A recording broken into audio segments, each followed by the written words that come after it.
Hey folks, I'm Rob. And I'm Nathan. And we are Two Guys in a Ride. And say, Nate, what are we taking a look at today? Today, folks, we have a real treat for you. We have a 1964 Jaguar E-Type, completely restored, ground up, and it's a RestoMod. And it is absolutely beautiful. And say, Nate, what are we going to do? Well, I'll tell you what, we're going to take you for, first of all, we're going to meet the owner, Eric, and then we're going to take a tour around the outside of the car, the inside of the car, and then, folks, yes, we get to go for a ride. What is that, Nate? We get to go for a ride? Yes. All right, so what do you say? Let's go for a ride.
Well, it's, today, Eric, we're here with your absolutely stunning 1964 E-Type Jaguar that you've RestoModded.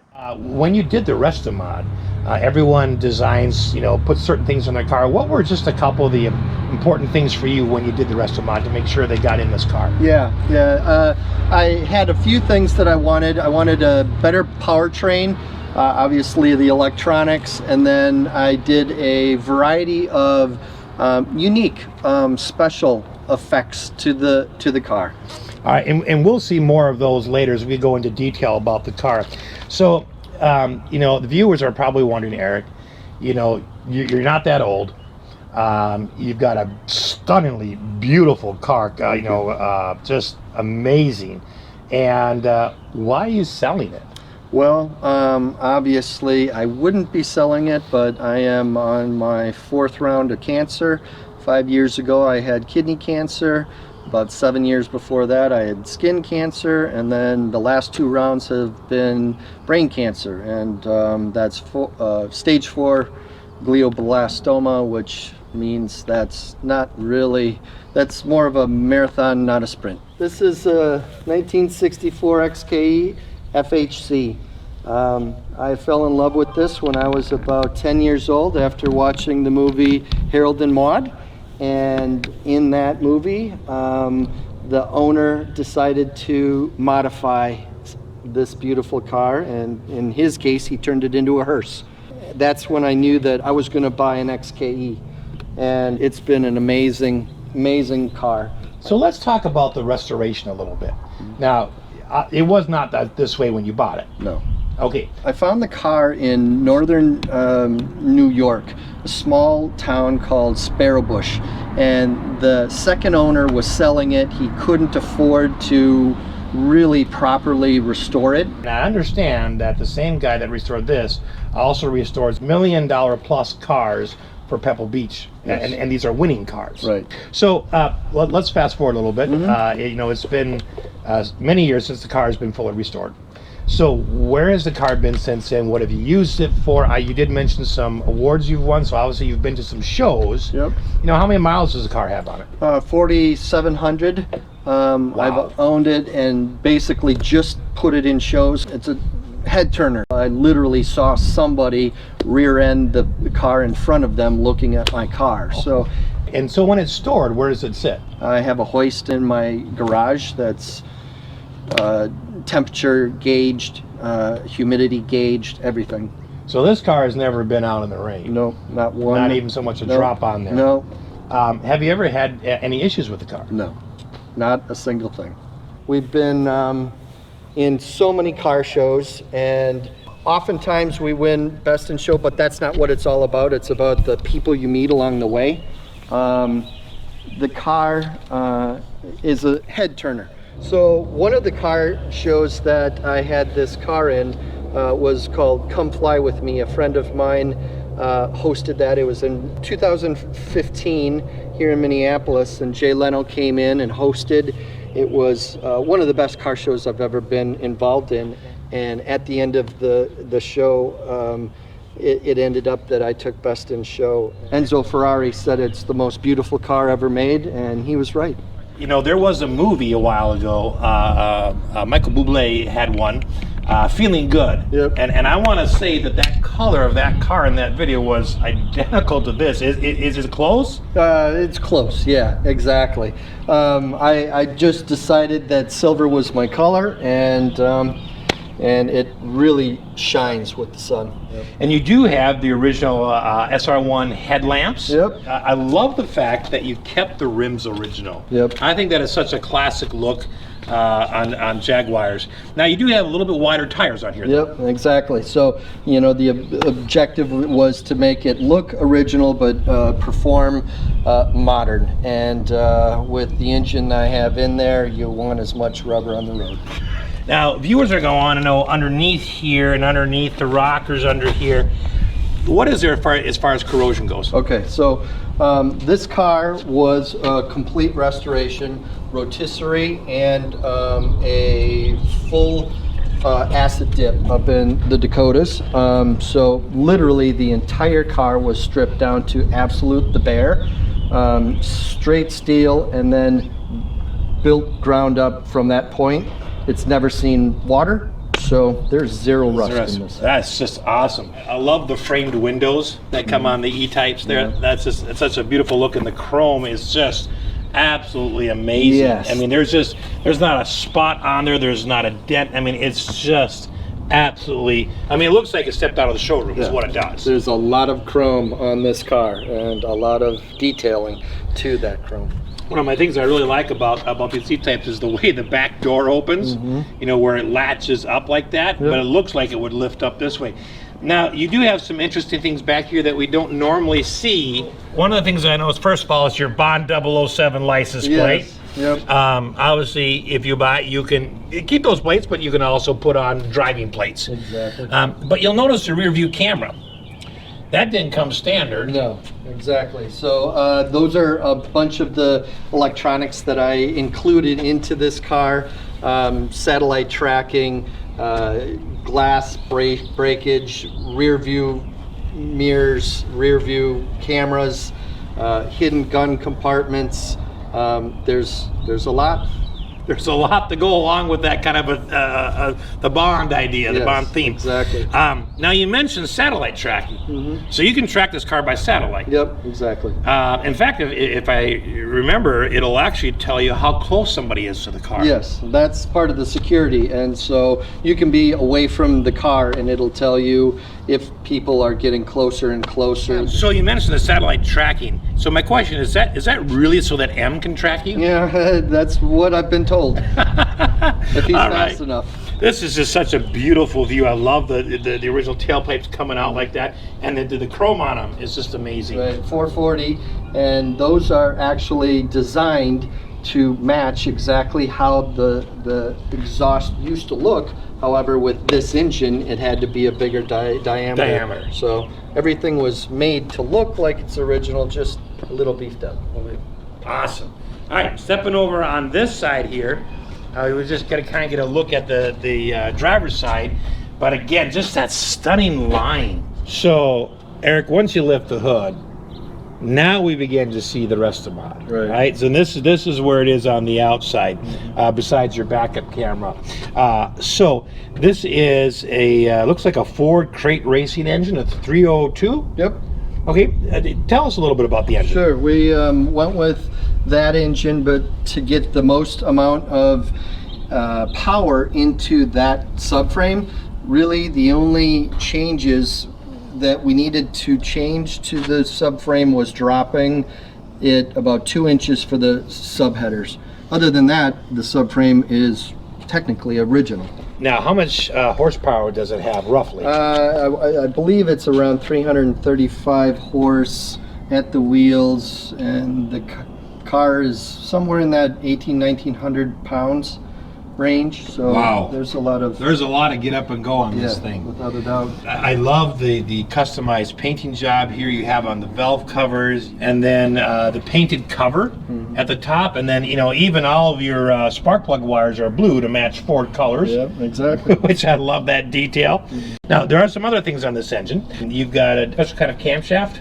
Yes, that's a beefed up camshaft built for 351, which gives more torque. What about the wiring harness? You'd mentioned something earlier about a what's called a painless wireless harness. Yes, that's one of the things that the old Jaguars have had as a problem, and that's one of the things I wanted to convert all over to modern electronics. And it's tied in with the Edelbrock fuel injection, so everything is modern. You can plug your laptop into the machine as you're running down the road to modify your fuel injection, your performance, your horsepower, everything you want. This has a 5-speed transmission. Tell us a little bit about that. 5-speed Trimec transmission, 1 through 4 are 1 to 10, and 5th is long. I think it's about 1 to 15 for overdrive. Overdrive, yeah, yep. Give you a little better cruising RPMs. You got it. And fuel economy. All right, so Eric, step in there. There are a couple of things here that I got to chuckle at, but they're really neat touches.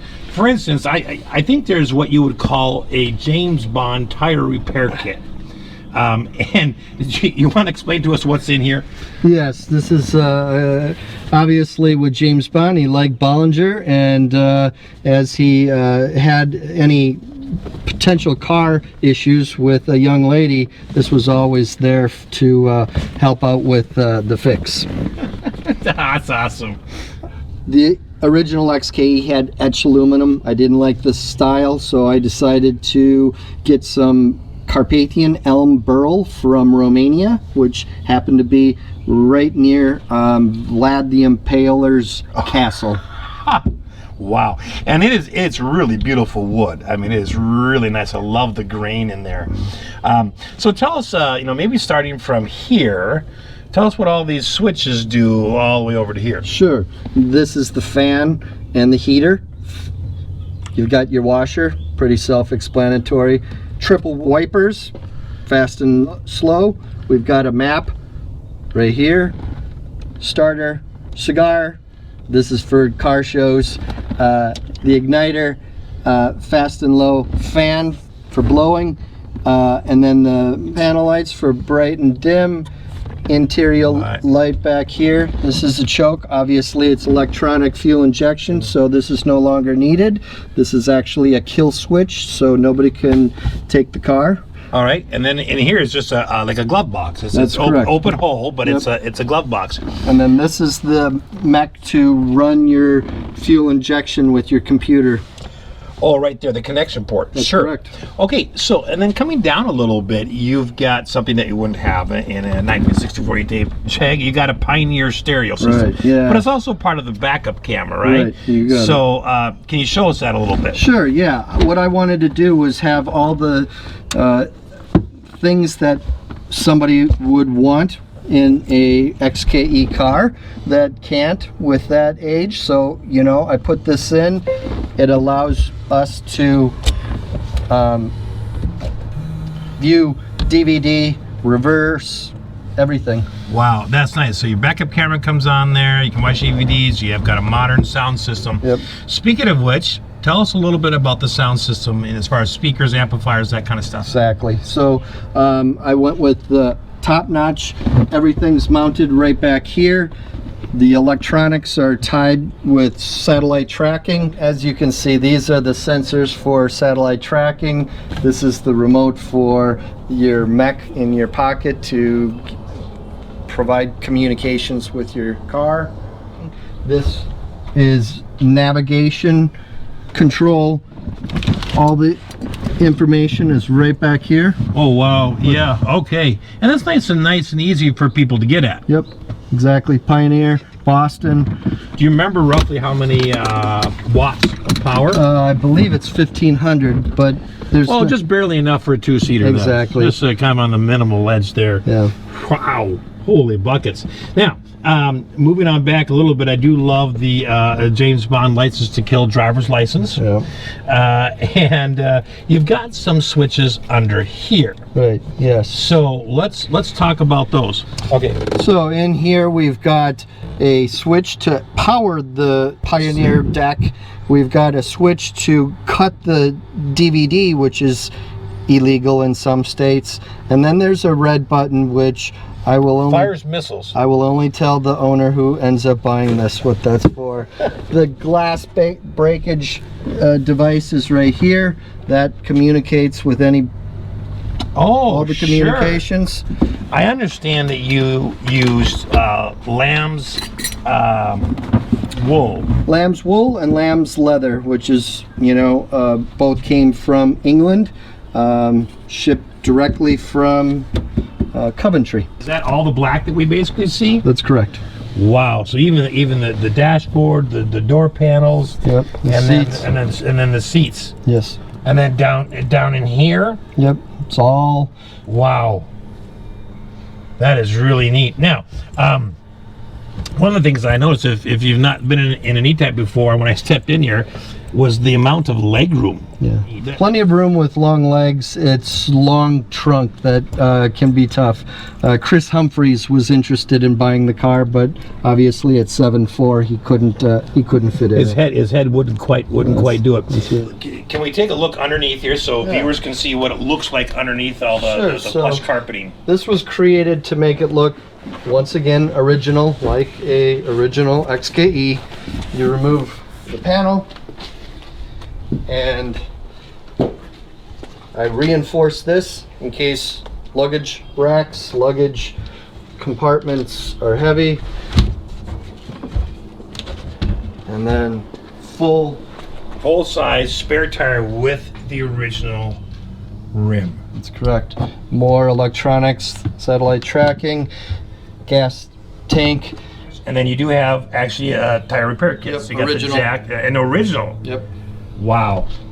The amount of detail and the thought that you put into what you've done, it's so fun to see. And folks, when if you see the car in person, you're gonna see in an instant that it is just absolute top quality, and there was no expense spared in getting it done and done beautifully. So basically you've got what looks to be an original 1964 E-Type Jag on the outside. On the inside, you've got some familiarity, like the gauges and the switches are in the same spot. But then you've got all the modern conveniences of a good, reliable engine. You've got transmission. You've got the added benefit of all the security system, the glass breakage, the proximity sensors, yep, satellite tracker, and then a good stereo system as well. It's just absolutely stunning what you've done with this car. Thank you.